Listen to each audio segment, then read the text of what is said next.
नमस्कार, आप देख रहे हैं ब्रेकिंग बिहार। अभी हमारे साथ हैं अखिल भारतीय हिंदू महासभा के डॉक्टर पुरुषोत्तम कुमार जी। सर, आपका बहुत बहुत स्वागत है सर धन्यवाद ब्रेकिंग बिहार में। सर धन्यवाद। सर, आजकल का जो माहौल आप देख रहे हैं, खास करके अभी हम चर्चा करेंगे जीतन राम मांझी के बयान पर, ये क्या है सर? यह एक यूं कहें कि बुरा सपना समझें इसे, क्योंकि जीतन राम मांझी जो बिहार के पूर्व मुख्यमंत्री रहे हैं, उनके ऐसे नेता के मुंह से इस तरह की बात किसी जाति विशेष के लिए या यूं कहें कि ब्राह्मण के लिए अपमानजनक शब्द का प्रयोग किया जाना एक घोर अपराध है।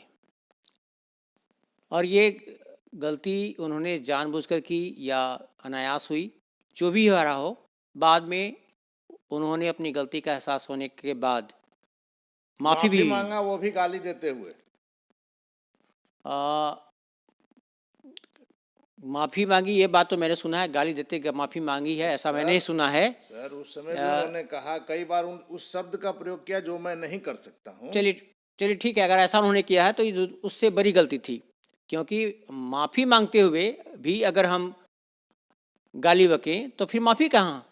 तब तो फिर दोबारा आपने गाली बक दी। सर, आपने एक बात कहा कि एक स्वप्न समझकर, तो ये सुबह का स्वप्न समझा जाए जो अचानक, मतलब सुबह का स्वप्न जो सुना जाता है कि बराबर सच होता है, तो ये तो सच है सर, स्वप्न कैसे हुआ? फिर भी मैं कहूँगा कि ये दिवा स्वप्न है, क्योंकि मुझे ऐसा लगता है कि थोड़ा सा वो दिग्भ्रमित हो गए हैं। उम्र का असर तो नहीं है सर? अभी कुछ देर पहले भी मैंने ऐसा ही कहा है कि ठंड का मौसम है, हो सकता है उनकी मनोदशा पर कुछ असर पड़ा हुआ हो। और ऐसा नहीं कि शुरू से वो नास्तिक रहे हैं, क्योंकि अभी मुझे किसी सज्जन ने एक तस्वीर दिखाई जिसमें कि एक मेले में वो और सिया राम की, लक्ष्मण की जो है सामने थाली लेकर खड़े हैं। जी। तो जब वहाँ पर वो आराधना कर सकते हैं, तो अगर उनके दिमाग में ये श्री राम के प्रति गलत बात होती या वो नास्तिक होते तो ऐसा कदापि नहीं करते। लेकिन फिलहाल उन्होंने ऐसा कहा, श्री राम का अस्तित्व भी उन्होंने नकारा, सत्यनारायण भगवान के प्रति भी जो है उन्होंने कहा कि तो हमने। सर, नकारने के लिए तो आप सृष्टि का भी नकार सकते हैं कि कोई इसका वैल्यू नहीं है, कोई इसका रचना नहीं किया है, लेकिन क्या राम के औचित्य को नकारा जा सकता है क्या? कभी नहीं, कभी नहीं। अगर नकारा जा सकता है तो सबसे पहले तो वो अपने नाम के आगे जो लगा हुआ जीतन राम मांझी, वो नाम, वो राम हटा दें, पहली बात। दूसरी बात, आपसे एक मिनट सर रुकना चाहेंगे। ये बार बार हम लोग चर्चा जीतन राम मांझी को लेकर कर रहे हैं, और ये उन्होंने माफीनामा मांगा, उसके बाद भी गाली दिया, लेकिन ये चर्चा इसलिए हो रही है लगातार क्योंकि यह शब्द जो है कोई साधारण बिहार का आदमी नहीं बोला है, यह बिहार के पूर्व मुख्यमंत्री ने बोला है, इसलिए इस बात की ज्यादा चर्चा है। मैंने भी तो ऐसा ही कहा कि अगर एक आम आदमी भी बोलता ऐसा है तो वह भी गलत है, और वह भी शायद माफ़ी मांगता अगर उसके पास थोड़ा भी सेंस होता तो। लेकिन चूंकि ये बिहार के मुख्यमंत्री रह चुके हैं और एक जैसा कि छवि बन गई है कि नहीं भाई ये दलितों के बहुत बड़े नेता हैं, तो मेरा ये कहना है कि पहली बात तो कि ये जो हम लोगों ने एक मानदंड बना रखा है कि ये दलित नेता है और ये सवर्ण नेता है और ये जो है पिछड़ा वर्ग का नेता है, यही गलत है। क्योंकि नेता जो होता है वो नेतृत्व करता है, और पूरे समाज का करता है, पूरे राष्ट्र का करता है, प्रदेश का करता है। और खास करके सर मुख्यमंत्री किसी जात का, जहां तक मेरी जानकारी है, मुख्यमंत्री प्रदेश का होता है, किसी जात का नहीं। सही बात है, वो संवैधानिक पद है ना, और ना किसी जाति का मुख्यमंत्री होता है, वो प्रदेश का सिर्फ मुख्यमंत्री होता है, सिर्फ और सिर्फ उसके बचाने के प्रदेश का मुख्यमंत्री। जी जी, सही बात यही है कि वो किसी खास समाज का, किसी खास जाति का नेता नहीं होता है।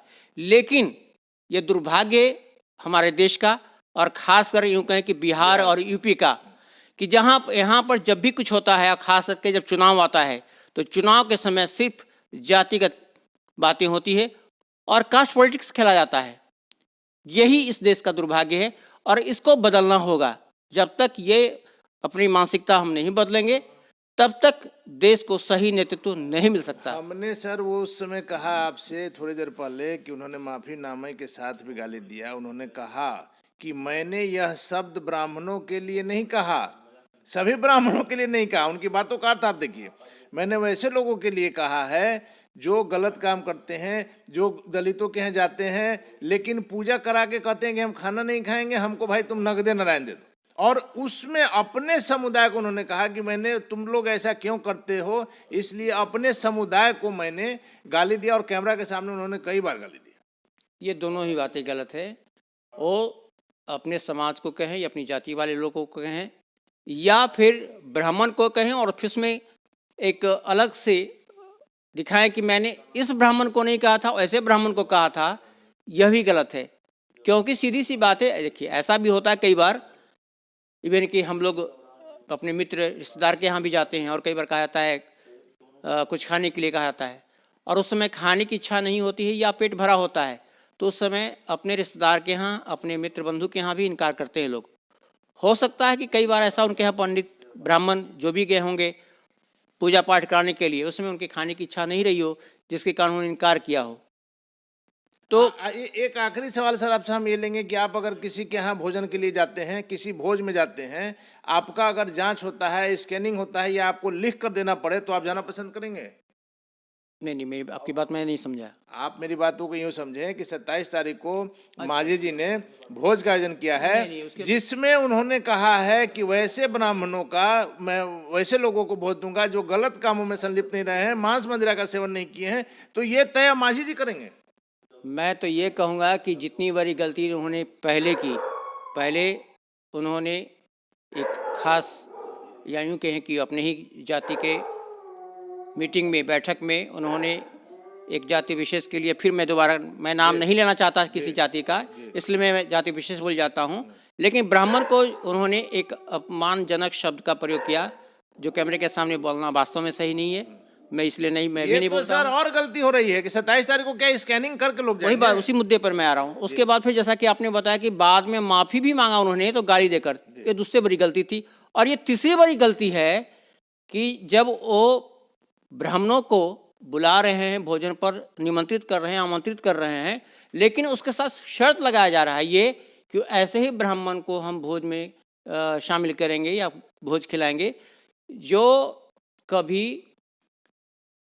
चोरी डकैती नहीं किया है और मांस मदिरा का सेवन नहीं किया, गलत कार्यों में संलिप्त नहीं रहा हो। तो सबसे बड़ी बात यह है कि ये जस्टिफाइड कैसे होगा, कैसे वो पहचानेंगे कि जो ब्राह्मण आए हैं और जो स्वीकार भी कर रहे हैं कि हमने कभी मांस मदिरा का सेवन नहीं किया है, वो कैसे तय कर पाएंगे कि वो सही बोल रहे हैं कि गलत बोल रहे हैं?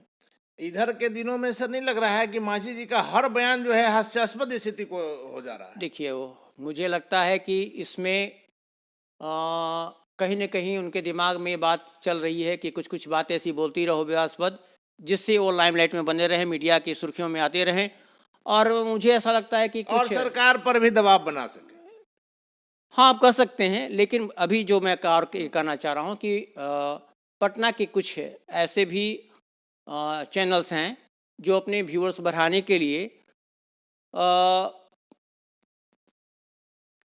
यूँ कहिए कि बात को काफ़ी बढ़ाते रहते हैं। कुछ झूठी सच्ची झूठी बातें भी होते हैं जो फेक न्यूज होता है। लेकिन अभी और अभी जो मैंने कहा कि सिर्फ मांस मदिरा पर मत जाइए, मांस मदिरा तो एक छोटी बात है, आज के डेट में वो कोई बहुत बड़ी बात नहीं रही। उससे सबसे बड़ी बात है कि जिसने चोरी डकैती नहीं किया हो, तो क्या उनके जेहन में ये बात बैठी हुई है कि अधिकांश ब्राह्मण जो हैं चोरी डकैती करते हैं? ये तो एक तरह से ब्राह्मणों का फिर अपमान हो गया सर। ये तो चरित्र हनन है, सीधा सा ये चरित्र हनन है, चोरी डकैती। अरे ये तो देखिए, ये जस्टिफाई करना मुश्किल है। अब जैसे अभी कुछ देर पहले आया कि ब्रेथ एनालाइजर से टेस्ट किया सकता है कि भाई शराब उन्होंने पी, लेकिन उसमें तत्काल हम पीकर जाएंगे तो पता चलेगा। टेस्ट भी सर 24 घंटा तक मान्य। वही बात तो मैं बोल रहा हूँ। लेकिन जो चोरी डकैती की बात है, वो तो वास्तव में जिसने अपराध नहीं किया है, चोरी डकैती नहीं की है, तो भाई उसके लिए एक सीधा सा जवाब होगा कि आप इंडिया के किसी भी थाने में मेरा आप रिकॉर्ड पता कर लीजिए, अगर हमने कोई चोरी डकैती की होगी तो मेरा नाम होगा वहाँ। और जहां तक कुछ गलतियों की बात है तो वैसा कोई व्यक्ति नहीं है जिसने कभी कोई किसी तरह की गलती न की।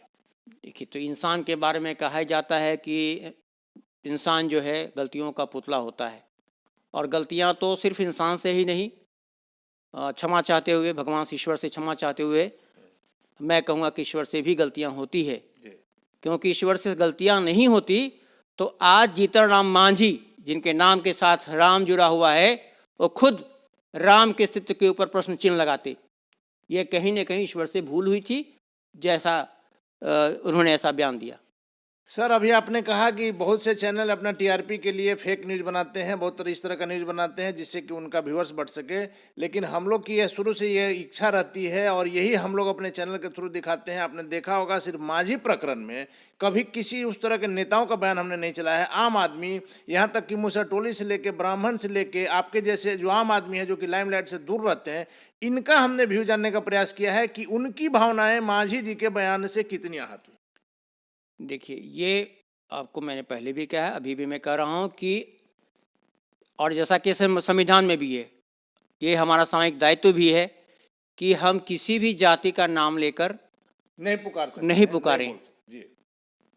और अपमानजनक शब्दों का तो इस्तेमाल करना ही बहुत बड़ा घोर अपराध है, और खास तो ऐसे व्यक्ति के द्वारा जो बिहार का पूर्व मुख्यमंत्री रहा हो चुके। मैंने पहले भी कहा आपको कि नेता वह प्रदेश का होता है, नेता वह देश का होता है, किसी जाति विशेष का नहीं होता, और पूरे समाज को लेकर चलना होता है, पूरे समाज का नेतृत्व करना होता है, समाज में समरसता बनाए रखने की जिम्मेदारी होती है, दायित्व होता है।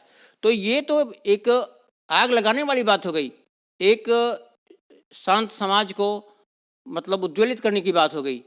आपस में ही लोग मरने मिटने लगे हैं, और मुझे लगता है कि इसके पीछे उनके कुछ ऐसे व्यक्ति हैं जो उनको मिसगाइड करते हैं। क्योंकि अभी मैं जो प्रकरण देख रहा हूँ, वो बात घूम फिर के आ रही है कि हिंदू मुस्लिम को मुस्लिम जो हैं वो हिंदुओं को ही आपस में लड़ने में तुले हुए हैं, क्योंकि आपस में लड़ेगा तो खुद मर मिटेगा, उसे कुछ करना ही नहीं पड़ेगा। सर, एक सवाल और उसके बाद हम अपना खत्म करेंगे। अगर यही काम जो मांझी जी ने किया है, जो बयान दिया है, अगर किसी सवर्ण ने किसी दूसरे समुदाय के लिए किया होता तो आज क्या स्थिति होती? कि बवाल तो आज भी हो रहा है, कल भी होता, और बहुत बड़ा इशू बन जाता, और हर तरह से आवाज़ें उठने लगती। हर लोग बोलते फलाना ऐसा बोल दिया, फलाना ऐसा बोल दिया। लेकिन मैं बार बार रिक्वेस्ट कर रहा हूँ, निवेदन कर रहा हूँ सभी से, समाज के किसी भी जाति के हों, आपस में सद्भावना बनाए रखें और किसी जाति के प्रति द्वेष भावना न रखें। क्योंकि समाज, यूँ समझिए कि फूलों से, जैसे एक फूल कहलाता है, माला तभी बनता है जब बहुत सारे फूल उसमें जुटते हैं। उसी तरह समाज में बहुत तरह के लोग आते हैं, बहुत जातियां आती हैं, और सभी से मिलकर ही सबका। और सबसे बड़ी बात यह है कि कोई एक जाति का आदमी यूँ चाहे कि हम सारा काम कर लें, ये संभव नहीं है। क्योंकि जैसा आपने सुना होगा, आप भी जानते हैं कि तलवार की अहमियत है तो सुई की भी तो अहमियत है जी। ऐसा नहीं है कि सुई के बगैर हमारा काम चल जाएगा। जहाँ सुई का काम है, अपना महत्व है जगह पर जी। जहाँ सुई की आवश्यकता है, जहाँ कार्य है, वहाँ सुई ही काम करेगा। जहाँ तलवार की आवश्यकता है, तलवार ही काम करेगा। उसी तरह से समाज में हर लोगों की अहमियत है, तो चाहे किसी भी जाति का हो, हर व्यक्ति को एक दूसरे की जरूरत पड़ती है, आवश्यकता पड़ती है। धन्यवाद सर।